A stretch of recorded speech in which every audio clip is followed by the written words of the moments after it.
Le guide, retrouvé mort samedi dans ce parc naturel au nord du Bénin, a été tué par balle. Il accompagnait les 2 touristes français disparus depuis mercredi. Partis pour un safari, ils n'ont pas regagné cet hôtel où ils étaient attendus. Incendiés, leur voiture a été retrouvée de l'autre côté de la frontière, au Burkina Faso.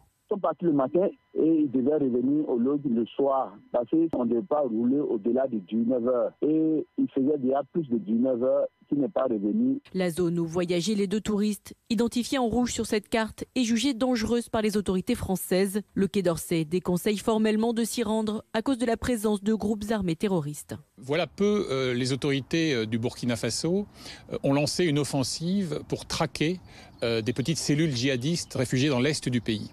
Et elles ont prévenu les capitales voisines du risque d'infiltration d'éléments qui pourraient être tentés de se replier sous couvert de ce massif forestier très dense et très difficile à surveiller. Alors c'est vrai que, par exemple, le Bénin a récemment accru la surveillance, mais on parle là d'un parc, s'il s'agit du seul parc de la Pendjari, qui fait près de 5000 km². Pour l'instant, le ministère français des Affaires étrangères ne parle pas d'enlèvement et assure que les recherches se poursuivent activement pour retrouver les 2 touristes.